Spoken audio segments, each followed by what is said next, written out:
E você sabe o que são os créditos de carbono? Nós vamos conversar agora com o consultor ambiental Charles Dyer para entender mais sobre esse assunto. Boa noite, Charles. Seja muito bem-vindo ao Jornal da Record News. Antes de mais nada, eu quero que você comece explicando aqui para a gente, para todo mundo, o que são esses créditos de carbono e como eles funcionam. Bom, boa noite para vocês, boa noite para a audiência. A questão do crédito é o seguinte, durante a atividade produtiva, você vai ter o consumo de energia. E uma vez que você gera, você vai acabar gerando a emissão de CO2, que vai afetar o efeito estufa, vai agravar o que a gente já tem de efeito estufa.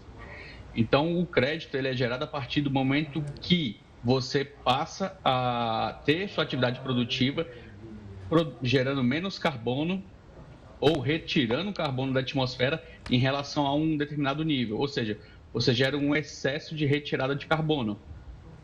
Então, essa redução que você gera de carbono, ela te permite a venda de um crédito. Ou seja, cada uma tonelada de carbono que você deixa de emitir, você tem um crédito de carbono que você pode fazer a venda no mercado. Charles, para a gente entender essa venda, como ela pode ser realizada? Entre empresas, entre países, entre empresas de países diferentes? Como que funciona isso? Bom, a gente teria dois tipos de mercado. Tá? Então, vamos tentar separar os dois. A gente teria o que a gente pode chamar de mercado regulado, que é o que essa proposta que está no Senado busca criar. Ou seja, é um mecanismo que ele é regulamentado pelo Estado. Então, o Estado vai dizer o que é um crédito de carbono, o Estado vai dizer as formas que é possível fazer a geração do crédito e a comercialização, e tudo isso estabelecendo critérios, que a partir de determinados critérios você vai ter esse excesso de retirada ou de não emissão de carbono da atmosfera, e a partir desses valores vai ser possível você fazer a venda. Isso é o mercado que a gente tem regulação do Estado. Ele pode acompanhar também metas de redução definidas pelo Estado, e também tem mecanismo, por exemplo, taxação e por aí vai. Até aplicação de multas para quem descumprir as metas que você tem. E você tem um mercado voluntário.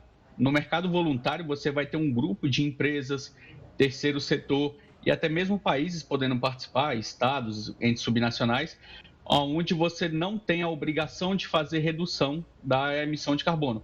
Mas uma vez que você faça e essa redução seja validada pelos pares, ou seja, por aquelas pessoas que têm interesse em comprar, sejam empresas e por aí vai, você pode fazer a venda desse crédito, mas o mercado voluntário ele não tem essa chancela estatal. É entre entes privados que acontece essa negociação, ou entre entes privados e algum ente estatal, desde que a metodologia de geração e venda desses créditos converse entre si, ela tenha sinergia.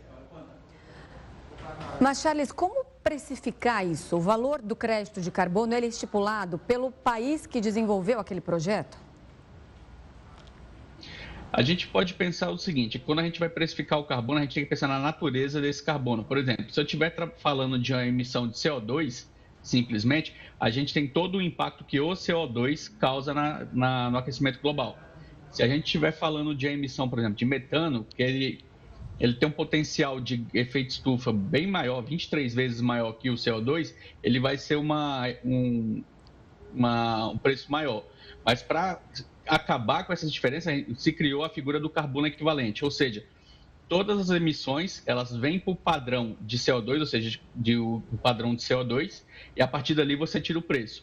Então, você vai calcular o preço desse crédito de carbono a partir da emissão de 1 tonelada de carbono equivalente. Se você for pegar o preço mais recente, agora de setembro, está em coisa de na casa dos $80 cada crédito. Então, essa é a metodologia que a gente tem. Você tem diferentes tipos de emissões, mas você cria um padrão que seria o carbono equivalente e precifica ele.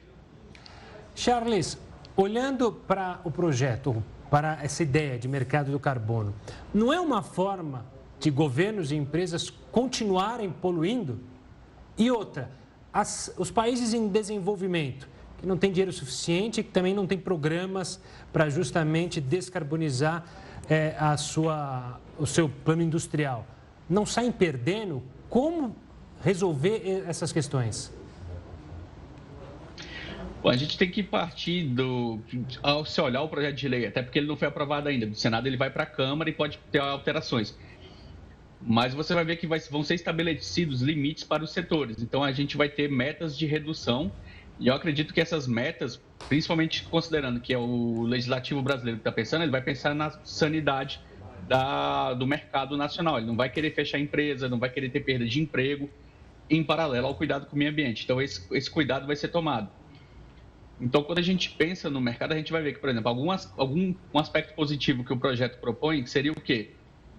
Algumas obrigações legais, por exemplo, manutenção de área de preservação permanente, a famosa APP, e a reserva legal, que é uma área que também tem que ser preservada. Se você tem ela degradada, você pode fazer a recuperação dela, tá? E ela vai te contar como crédito de carbono, ou seja, você volta a ter um status de regularidade ambiental, de uma previsão legal que vem do Código Florestal, mas você vai receber por aquilo. Então, se você pensar nesse setor, o Brasil, por exemplo, a gente está vendo muita discussão em voga agora da questão do hidrogênio verde. O Brasil tem um potencial enorme para isso. Então, você pode acabar fomentando o desenvolvimento desse mercado, ou seja, que esse combustível ele entre no mercado brasileiro de forma antecipada. E nisso a gente vai ter um potencial de gerar crédito de carbono, além de tudo que a gente já tem em questão de potencial madeireiro, florestal e por aí vai. Além de energia solar fotovoltaica, energia eólica, enfim, a gente tem vários potenciais energéticos para aproveitar que não tem tanto impacto ou que vão mitigar, ou seja, retirar carbono da atmosfera. Então, a gente tem muito a ganhar com isso. A questão é que essa regulação tem que ser feita de uma forma que ela preserve a indústria nacional, tá? Mas sempre buscando a eficiência energética dela no sentido de melhorar as emissões e reduzir o impacto na mudança do clima. Era justamente isso que eu ia te perguntar, olhando aqui para o mercado interno, qual é o potencial do Brasil para gerar crédito de carbono se a gente for comparar aí também com outros países em desenvolvimento? Tá, quando a gente fala de Brasil, a gente tem que pensar que a gente está falando de um país com extensão territorial enorme. Então, qual Brasil a gente está falando? A gente está falando dos estados do norte, que tem uma quantidade imensa de floresta. Então, para lá, os impactos em relação à emissão de carbono vão ser o quê? Incêndios florestais, desmatamento, por aí vai. Se a gente estiver falando do sul, Sudeste, a gente vai ter grandes emissores, principalmente na questão de consumo de combustível fóssil. Então, qual o Brasil que a gente está pensando? Então, a gente tem que buscar alternativas que elas observem as realidades mais locais. Mas se a gente for pensar em termos de Brasil, os principais potenciais seriam preservação de floresta em pé e recuperação daquelas áreas que foram desmatadas, degradadas. Então, isso gera um estoque potencial de crédito de carbono absurdo. Se a gente estiver falando, por exemplo, em novas fontes de energia, por exemplo, hidrogênio verde, energia solar, energia eólica, biometano, enfim, N alternativas que a gente tem, para a realidade de áreas mais industrializadas, sul, sudeste, por exemplo, a gente tem um potencial também de reduzir as emissões e, dependendo, até começar a partir para um cenário de sequestro de carbono. Se a gente olha para o centro-oeste, que é um celeiro agrícola enorme, então a gente tem possível adotar práticas de agricultura mais verde, tá? Que já é um programa. Por exemplo, se a gente pegar o plano ABC do Ministério da Agricultura, também é um potencial de melhorar a questão das emissões da agricultura. Então, dependendo do Brasil que a gente estiver olhando, a gente tem várias soluções para serem aplicadas. Charles, olhando para o resto do mundo, a gente, por causa da guerra, vê claramente países da Europa e a Europa usando e colocando muito CO2 aí, principalmente na questão industrial, a questão do gás, apesar do discurso. O discurso mundial é de empolgação com o mercado de carbono. Países como Estados Unidos e China, os maiores poluidores, eles estão entrando nisso ou ainda é muito inicial? Entrando, todos os países estão, porque a gente vem sentindo nos últimos anos o impacto disso. A gente olhar agora, a gente está tendo o El Niño mais intenso que se tem em relato, ou um dos mais intensos. Se a gente olhar a coisa de 2 anos atrás, a gente teve fortes chuvas na Europa que pegou ali uma região da Alemanha, Bélgica, por aí vai, e causou grande impacto. Então, a mudança do clima ela é real, os países estão se preocupando com isso.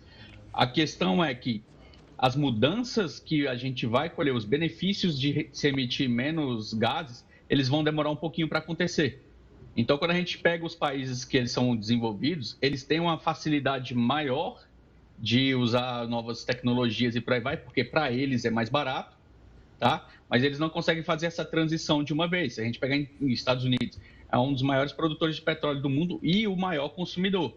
Então, a base industrial de energia deles é toda focada no petróleo. Então, para você mudar essa realidade, você vai demorar A China, a mesma coisa. A base deles vem muito carvão, petróleo, por aí vai.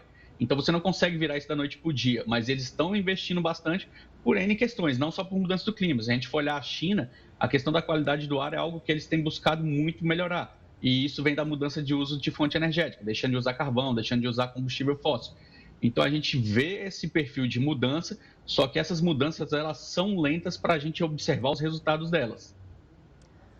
Nós ouvimos o consultor ambiental Charles Dyer. Muito obrigada pelas suas explicações. Uma boa noite para você, Charles. Boa noite para vocês, eu que agradeço o convite. Tchau, tchau, Charles.